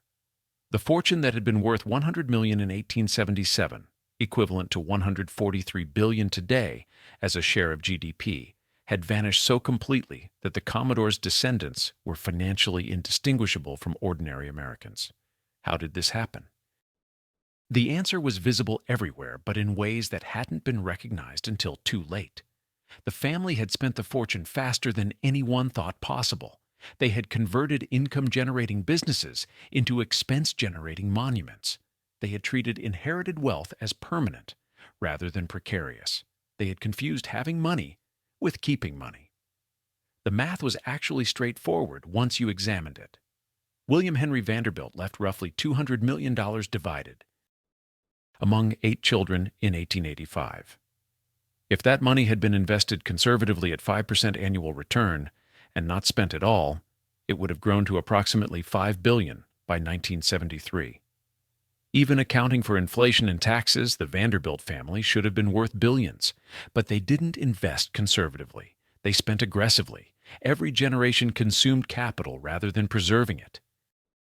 The mansions, the parties, the yachts, the art collections, the travel, the servants, all of it came from capital, not income. Each generation spent more than the businesses could generate, requiring liquidation of assets to fund lifestyles. The railroad business had collapsed. Penn Central's 1970 bankruptcy eliminated whatever remaining value the New York Central holdings might have provided. The Vanderbilts no longer owned significant railroad stock. The industry that created their fortune no longer contributed to their income. The real estate had been sold or given away. The Fifth Avenue mansions were demolished by 1947. Biltmore Estate had been opened to tourists and eventually transferred to the Biltmore Company, removing it from family control. The Breakers was leased to the Preservation Society of Newport County in 1948, then sold to them in 1972 for just $365,000. A house that cost $7 million to build sold for a tiny fraction of its construction cost. The descendants who gathered in 1973 had inherited nothing because there was nothing left to inherit. Their parents had inherited nearly nothing because their grandparents had spent everything. The great Vanderbilt fortune had been consumed across 3 generations, leaving only memories. Fading photographs and architectural monuments the family no longer owned. The contrast with other Gilded Age families was stark. The Rockefellers were still wealthy because they had established trusts, maintained business involvement, diversified investments, and preserved capital across generations. The Mellons remained wealthy through banking and aluminum interests. The DuPonts stayed wealthy by actively managing their chemical company. These families understood that wealth required stewardship, not just enjoyment. The Vanderbilts had treated their fortune as infinite. They behaved as though spending could continue forever without consequence. Each generation assumed their children would inherit enough to maintain the lifestyle. None of them recognized that compound spending, each generation living off capital rather than income, would exhaust even $100 million in just a few decades. The 1973 reunion marked the end of the Vanderbilt financial dynasty. Some descendants bore the name. Some had fond memories of grand properties. Some possessed photographs or minor heirlooms. But the wealth was gone. The social position was gone. The business empire was gone. All that remained was the cautionary tale of how America's greatest fortune vanished because the heirs who inherited it didn't understand how to preserve it. The newspapers that covered the reunion treated it as a fascinating historical footnote. The Vanderbilts had been front-page news for a century. Now they were just interesting history, a reminder of an era when individual families could accumulate unimaginable wealth, and the lesson that such wealth, in the absence of careful stewardship, doesn't last. Gloria Vanderbilt, who would have been 49 in 1973, was not mentioned as attending the reunion.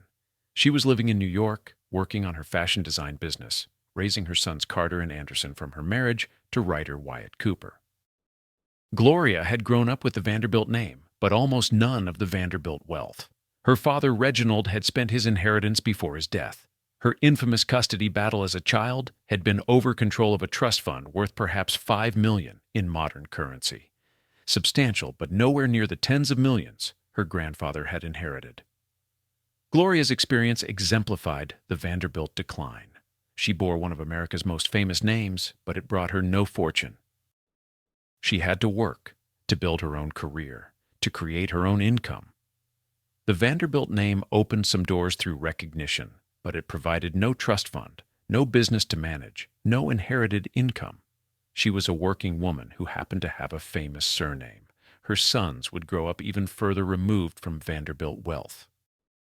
Carter Cooper would struggle with mental illness and die by suicide in 1988, jumping from the 14th floor window of his mother's apartment while she watched helplessly.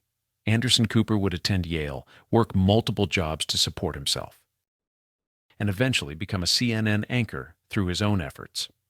Neither son expected or received any significant inheritance from the Vanderbilt side of the family.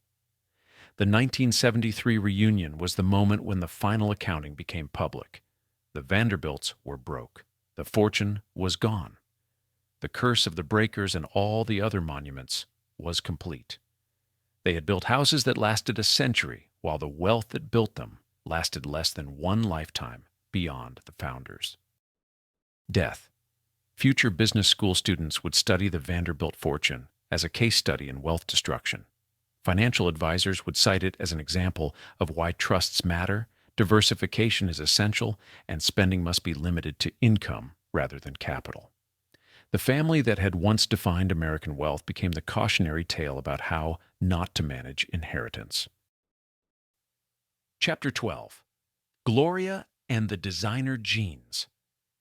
Gloria Laura Vanderbilt was born on February 19, 1924, in New York City. Her father, Reginald Claypool Vanderbilt, died when she was just 1 year old. She barely knew him. What she inherited from him was a name that meant everything and nothing, famous throughout America but attached to almost no money. Reginald left Gloria a trust fund that generated income but couldn't be touched directly. The principal was perhaps $5 million in modern currency, substantial but not Vanderbilt-scale wealth. More importantly, he left her at the center of a custody battle that would become one of the most sensational legal spectacles of the 1930s. Gloria's mother, Gloria Morgan Vanderbilt, was a beautiful socialite more interested in parties than parenting. After Reginald's death, she spent more time in Europe than with her daughter. Young Gloria was raised primarily by her nanny, Emma Sullivan Kieslich, who became the most important person in her life. Gertrude Vanderbilt Whitney, Gloria's paternal aunt, decided the child was being neglected. Gertrude was the daughter of Cornelius Vanderbilt II and Alice. She had grown up at the Breakers. She had married Harry Payne Whitney of the Whitney fortune, making her one of the wealthiest women in America. She was also an accomplished sculptor and art patron who had founded the Whitney Museum of American Art. In 1934, when Gloria was 10 years old, Gertrude sued for custody. The trial became a media sensation, dubbed the trial of the century by newspapers. Testimony revealed details of Gloria Morgan's lifestyle, her parties, her travels, her lovers, her neglect of her daughter. The young girl was dragged into court, questioned by lawyers, discussed in newspapers read by millions. Her childhood became public property. The judge awarded custody to Gertrude. Gloria lost her mother, her nanny, and any sense of normal childhood. She was raised by her aunt at the Whitney estate in Old Westbury, Long Island. In the summers in Manhattan during the school year, she had access to wealth. The Whitneys were still very rich, but she never felt it was truly hers. She was the Vanderbilt relative who needed charity, the poor cousin who depended on others' generosity. The experience taught Gloria something crucial. Relying on inherited wealth meant relying on other people's goodwill. She determined to make her own way, create her own income, and never depend on anyone else financially. That determination would define her adult life. Gloria briefly pursued acting in her late teens and early 20s. She appeared in stage productions and a few films, but never achieved major success. She married for the first time at 17 to talent agent Pat DiCicco, a disastrous union that ended in divorce 4 years later. Her second marriage to conductor Leopold Stokowski produced 2 sons, Christopher and Stanley. That marriage also ended in divorce. In 1954, Gloria married film director Sidney Lumet. They divorced in 1963. Finally, in 1963, she married writer Wyatt Cooper, whom she would later describe as the great love of her life. They had 2 sons, Carter Vanderbilt Cooper in 1965 and Anderson Hayes Cooper in 1967. Throughout these marriages and divorces, Gloria worked. She painted, creating artwork that she exhibited and sold. She wrote poetry and fiction, publishing multiple books. She designed for interior decoration projects. She appeared on television. She wasn't wildly successful at any single pursuit, but she generated income and maintained relevance. In 1978, tragedy struck when Wyatt Cooper died during heart surgery. Gloria was left to raise her teenage sons alone. She needed money more than ever. Her trust fund provided some income, but not enough to maintain the lifestyle her sons had known with 2 parents. Gloria had an idea. In 1976, designer jeans had become fashionable. Brands like Calvin Klein and Jordache were selling jeans for $50 or $60, 10 times the cost of regular Levi's. Gloria recognized opportunity. She already had the most important ingredient for a luxury fashion brand, a famous name that suggested wealth, taste, and social position. In 1978, Gloria Vanderbilt partnered with Margiani Group to launch Gloria Vanderbilt jeans. The distinctive feature was a swan logo on the back pocket and Gloria's signature embroidered on the rear. The jeans were positioned as luxury items for women who wanted to look expensive. The marketing emphasized Gloria's connection to American aristocracy, her artistic sensibility, and her personal style. The timing was perfect. The early 1980s saw explosive growth in designer fashion. Women who had come of age during the feminist movement wanted clothes that combined comfort with sophistication. Gloria Vanderbilt jeans hit that sweet spot, casual enough for everyday wear, but expensive enough to feel special. The business succeeded beyond anyone's expectations. By the early 1980s, Gloria Vanderbilt jeans generated over $100 million in annual revenue. Gloria earned royalties on every pair sold. For the first time in her life, she had significant personal income generated by her own work rather than inherited wealth or husband's money. The success brought financial security, but also validation. Gloria had proven that the Vanderbilt name still meant something if properly leveraged. She expanded into other products, fragrances, home goods, accessories. The Gloria Vanderbilt brand became synonymous with affordable luxury, not Hermes or Chanel expensive. but nicer than what you'd find at discount stores. Gloria used her earnings wisely. She purchased a co-op apartment at 30 Beekman Place in Manhattan. She invested in art, buying works by contemporary artists she admired. She supported her son's educations and activities. She lived well but not extravagantly.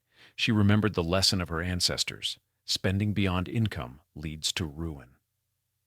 Her son Carter struggled with mental illness throughout his 20s.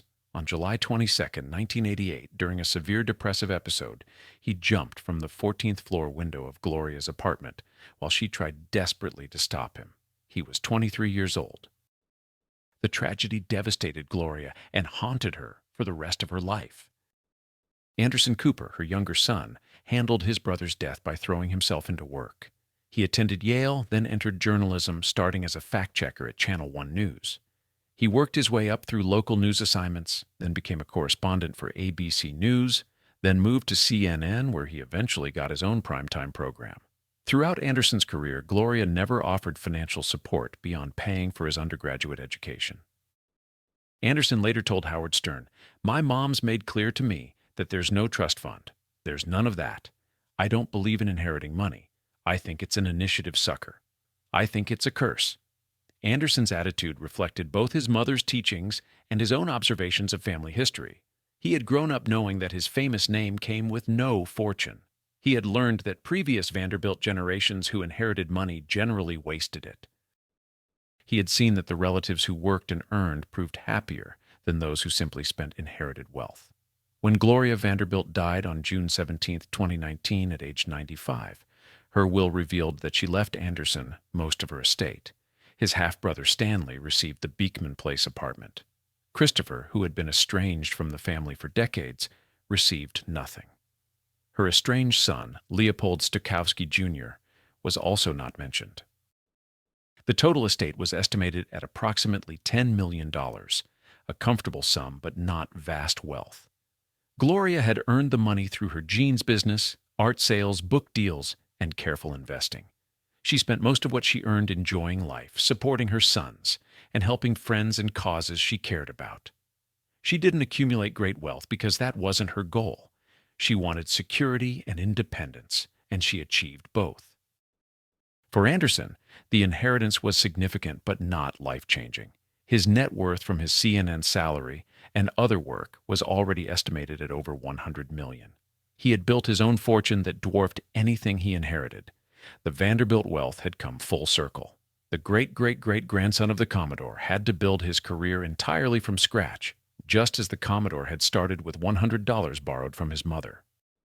Gloria Vanderbilt's life demonstrated that the Vanderbilt name could still be valuable if properly used, but it also proved that inherited wealth was gone forever. The fortune that built the Breakers and all the other mansions had vanished completely. What remained was just a name, famous, recognizable, associated with American history, but carrying no money and requiring whoever bore it to work and earn, just like everyone else. Chapter 13. The Museum and the Surrender. The Breakers remained in Vanderbilt family hands longer than most of their properties, but the costs eventually became unbearable. Alice Gwynne Vanderbilt died in 1934 at age 89. She left the estate to her youngest daughter, Countess Gladys Széchenyi, née Vanderbilt. Gladys had married Hungarian Count László Széchenyi in 1908, and they had raised their family partly at the Breakers. By the 1940s, Gladys faced an impossible situation. Property taxes exceeded $83,000 annually, over $1,200,000 in modern currency. Utility costs, staff wages, maintenance, insurance, and all other expenses added hundreds of thousands more. The costs never stopped while the family's income declined steadily. The surrounding economic context made everything worse. The Great Depression had devastated many wealthy families. The stock market crash of 1929 eliminated paper fortunes overnight. Real estate values collapsed. Businesses failed. Even families with significant assets found themselves cash poor as income dried up while expenses remained. World War II brought additional challenges. Many Newport mansions were requisitioned for military use or converted to other purposes. staff became impossible to find as workers took better-paying defense industry jobs. Rationing made it difficult to obtain coal for heating or materials for repairs. The social season that had justified the house's existence disappeared as Americans focused on the war effort. After the war, society changed fundamentally. The era of massive private estates with armies of servants was ending. Income taxes and estate taxes made it nearly impossible to accumulate and transfer the kind of wealth that sustained such properties. Labor laws gave workers rights that made employing large staffs expensive. The social attitudes that had accepted extreme inequality were shifting. Gladys recognized that the Breakers could not survive as a private residence. In 1948, she made a deal with the Preservation Society of Newport County, a nascent organization founded in 1945 to save historic properties. She would lease the Breakers to the society for $1 per year.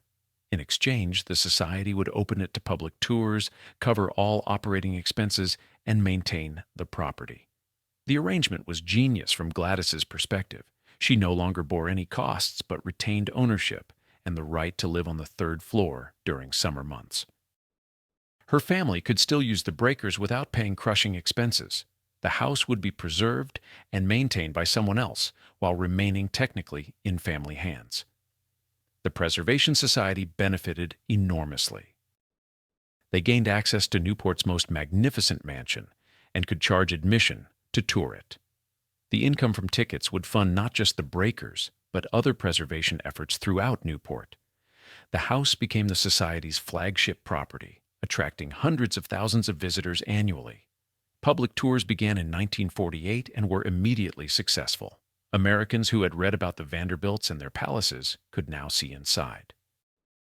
They could walk the Great Hall, admire the dining room, examine the library, and experience how the wealthiest families had lived. The tours mixed architecture appreciation with social history, explaining both the beauty of the spaces and the labor required to maintain them. In 1972, Gladys's heirs sold the Breakers outright to the Preservation Society for $365,000, equivalent to about $2.2 million in modern currency. A house that cost $7 million to build and was worth many millions as real estate sold for a tiny fraction of its value. But the family was desperate to escape the burden. The sale price barely mattered compared to the relief of no longer being responsible for costs, taxes, and maintenance. The sale terms allowed Gladys's children, Paul and Gladys Széchenyi, to continue occupying the third floor during summers, rent-free for life.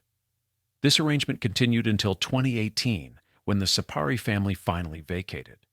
The third floor opened to public tours for the first time in 2024, allowing visitors to see the private family quarters that had been off-limits for decades. The Breakers became a National Historic Landmark in 1994, recognizing its architectural and historical significance. By 2017, it was Rhode Island's most visited attraction, with approximately 450,000 visitors annually.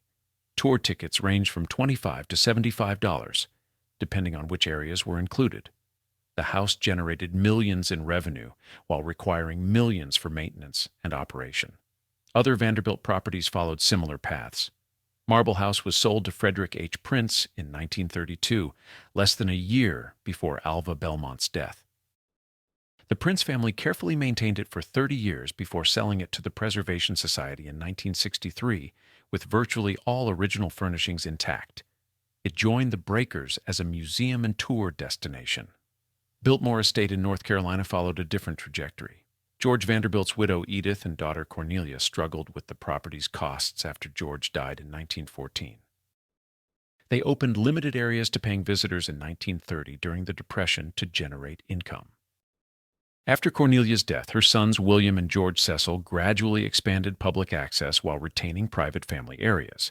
Today, Biltmore remains majority family-owned, but operates as a major tourist attraction, hotel, and winery, with approximately 1,400,000 annual visitors generating over $300 million in revenue. The Vanderbilt mansions on Fifth Avenue were demolished, replaced by commercial buildings. The lots proved far more valuable for retail, office, or residential development than as private homes requiring massive staffs and generating no income. The houses built to prove Vanderbilt permanence lasted less than 50 years before economics dictated their destruction. The irony was inescapable. The Commodore built the fortune through businesses that generated income. His grandchildren converted that income-generating wealth into expense-generating monuments. Those monuments survived because they were given away or converted to commercial use. The family lost them, but at least they endured. If the Vanderbilts had tried to maintain ownership, the houses would likely have been demolished as unsustainable burdens. The Breakers stands today as a monument not to Vanderbilt success, but to Vanderbilt excess.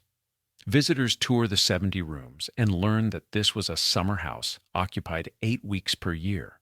They see the servants' quarters and understand that dozens of workers labored invisibly to maintain comfort for one family. They examine the costs and comprehend that operating the house consumed more money annually than most American families earned in lifetimes. The house teaches what the Vanderbilts learned too late. Great wealth requires stewardship, not just enjoyment. It must be preserved, invested, and managed carefully across generations. Converting it into property that generates expenses rather than income is a formula for disaster. Building monuments to your own importance is less wise than building businesses that sustain your descendants. 450,000 annual visitors walk through the Breakers, marvel at the architecture, and leave understanding why the fortune vanished. The house itself explains its own curse. It was too expensive to maintain, too impractical to use, too burdensome to keep. It survived only by escaping the family that built it. The Vanderbilts are gone. The Breakers remains. And that inversion tells the complete story of what went wrong. Cornelius Vanderbilt borrowed $100 from his mother in 1810 and built it into $100 million by 1877. His fortune, adjusted for its share of GDP, would equal $143 billion today. One person starting with nothing accumulated more wealth than entire nations possessed. 96 years after his death in 1973, 120 of his descendants gathered at Vanderbilt University. Not one was a millionaire. The story of how the Vanderbilt fortune vanished is really the story of the Breakers and all the other monuments built to prove permanence. Cornelius II spent $7 million on a summer house. His brother William K. spent $11 million on Marble House. George spent over $9 million on Biltmore. Frederick, the sisters, and all the others spent millions more on houses, yachts, parties, and endless displays of wealth. Each generation believed the fortune would last forever. Each generation spent faster than income could be generated. Each generation consumed capital rather than preserving it. By the third generation, the money was gone. By the fourth, there was nothing to inherit. By the fifth, the Vanderbilt name meant history rather than wealth. The Breakers stands as the perfect symbol of what went wrong. The house is magnificent, genuinely one of America's finest Gilded Age mansions. The architecture is remarkable. The craftsmanship is extraordinary. Every material was the best available. Every detail was executed perfectly. It's beautiful, impressive, and completely unsustainable as a private residence. The costs never stopped. Property taxes, utilities, staff wages, maintenance, insurance, the expenses accumulated constantly while generating zero income. The house was house rich, worth millions as property, but it was cash poor, requiring hundreds of thousands annually just to exist. Eventually, the cash ran out. The house survived by being given away. The fortune did not survive at all. Anderson Cooper, the Commodore's great-great-great-grandson, inherited almost nothing.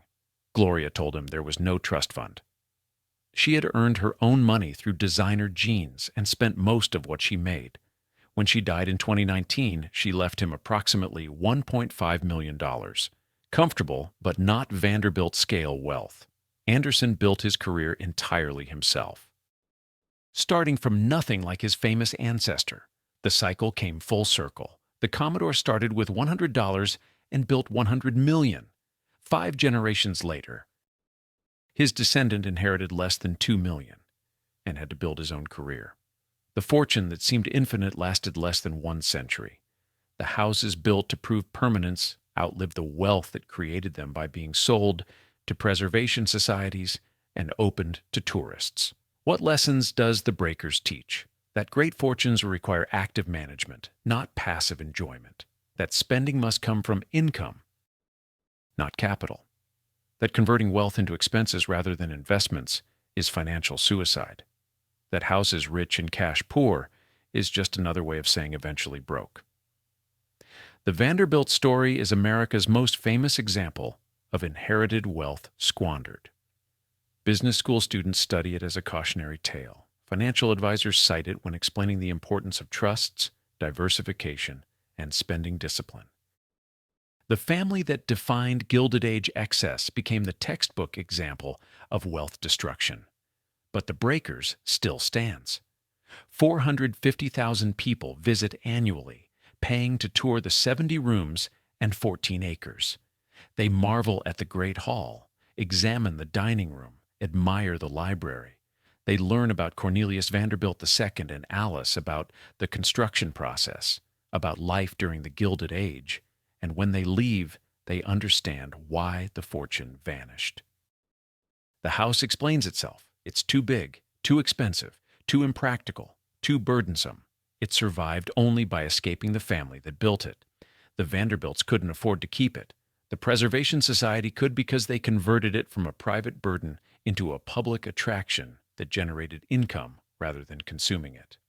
The curse of the Breakers was real. The house and all the other monuments the Vanderbilts built were financial traps that consumed capital faster than businesses could generate it. They were beautiful, impressive, and ultimately fatal to the fortune that created them. They proved that in America, even $100 million will vanish if spent unwisely. That great houses survive longer than great fortunes when the fortunes fund houses rather than businesses. And that the surest way to destroy inherited wealth is to convert it into property that looks impressive, but generates nothing except bills. If this story resonated with you, consider sharing it with someone who appreciates architectural history and the complex truths about American wealth. The beauty of the Breakers is real, but so is the cautionary tale of how it destroyed the fortune that built it.